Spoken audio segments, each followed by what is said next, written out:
Très heureux d'être en votre compagnie. Merci d'avoir choisi un jour nouveau pour vous instruire, vous édifier, vous aider, vous enseigner et vous permettre d'atteindre les objectifs, les buts, les visions, les rêves qui sont les vôtres.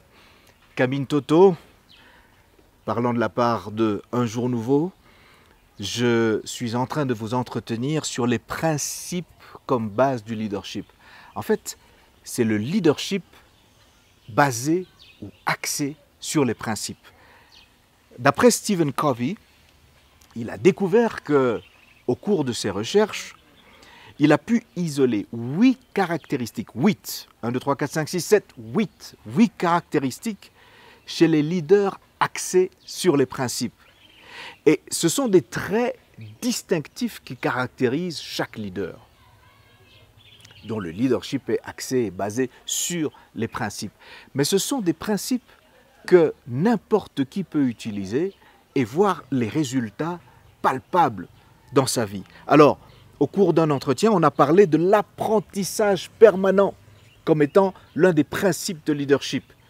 Nous avons également abordé le service, qui est en fait à la base de toute mission. Le service, c'est-à-dire être serviable, penser à l'autre plus qu'à soi-même, être en mesure d'être un appui, une aide, un soutien et une bénédiction pour les chrétiens, pour ceux qui vous entourent.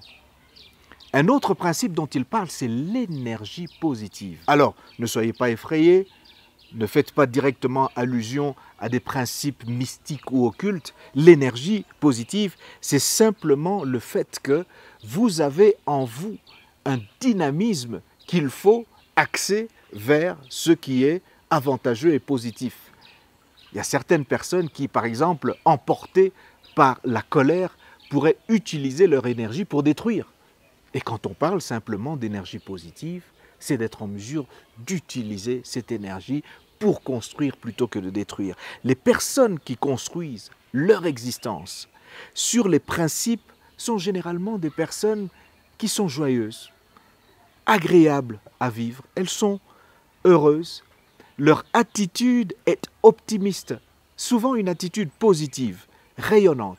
Leur esprit est enthousiaste, plein d'espoir et de confiance en l'avenir. Et cette énergie positive est comme un aura qui les entoure et qui transforme les champs d'énergie négative autour d'elles. Je racontais l'histoire d'un dîner que nous avons eu avec des partenaires qui sont venus nous rendre visite et qui, à un moment donné, se sont mis à rire, mais de manière presque incontrôlable. Elles étaient en train de rire aux éclats.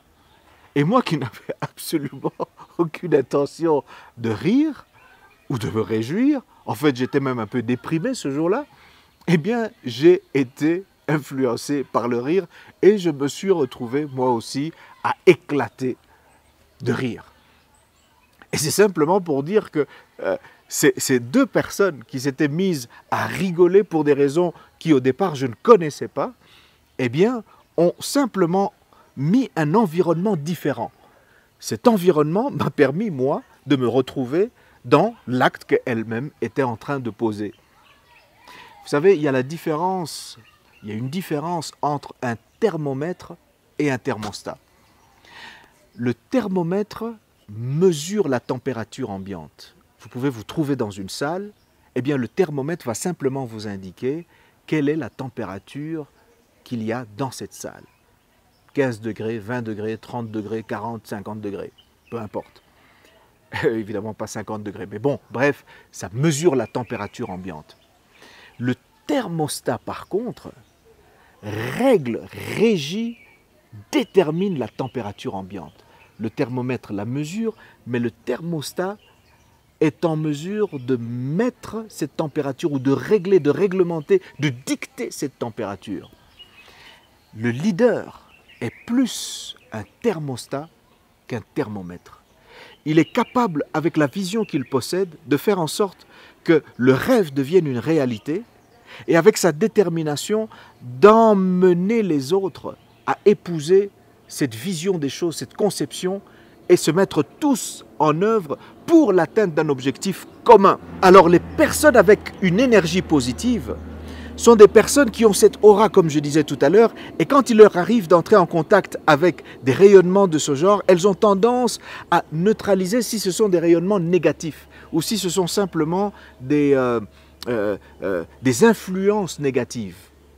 En fait, quelqu'un qui a la capacité d'avoir cette énergie positive en lui ou en elle ne bronchera pas face à une autre personne dont le seul but est de l'énerver, de l'attrister, de l'apitoyer ou de le rendre tout à fait déprimé parce qu'il a cette énergie en lui ou en elle. Donc soyons conscients de notre propre énergie. Soyons conscients de notre capacité d'influencer et d'impacter notre entourage, positivement évidemment. Dans une situation conflictuelle qui est chargée généralement d'énergie négative, il faut essayer de pacifier l'atmosphère, de ramener l'harmonie pour désamorcer l'énergie destructrice. Alors, c'est un des principes qui régit le leadership basé ou axé sur les principes selon Stephen Covey. Un autre principe, c'est une vie équilibrée. Une vie équilibrée. Les personnes qui ont une vie équilibrée ont tendance à lire des livres, des journaux, des articles, des publications de qualité qui peuvent leur permettre de s'améliorer, d'améliorer leur bien-être, d'améliorer même leurs compétences, d'acquérir des connaissances qui peuvent être utiles, avoir des informations qu'ils pourront, dans un proche avenir, mettre en application, utiliser pour non seulement leur bien-être personnel, mais aussi pour le bien-être des personnes qui les entourent. Ce sont des personnes qui sont généralement socialement actives, qui ont beaucoup d'amis et quelques confidents. Ils sont intellectuellement vifs et s'intéressent à beaucoup de choses. On voit souvent ce genre de personnes avec une vie équilibrée qui sont curieux, qui aiment en savoir davantage, qui aiment s'informer, s'instruire, se former, comme étant des personnes qui sont épanouies, calmes, sereines, mais aussi qui répandent autour d'eux la joie, la paix. Vous vous trouvez face à une telle personne et vous vous demandez « mais qu'est-ce qui fait en sorte que je me sente parfaitement à l'aise autour de cette personne ?» Une vie équilibrée est très importante. Ayez suffisamment de temps de sommeil, ayez suffisamment de temps d'exercice, prenez de l'eau, évitez les graisses, évitez le sel et trop de sucre et soyez dans un environnement le plus serein possible. Ça vous permettra vous aussi à produire les mêmes conditions autour de vous. C'était Camille Toto, très heureux de vous avoir parlé de ces principes du leadership axé justement sur les principes. À très bientôt.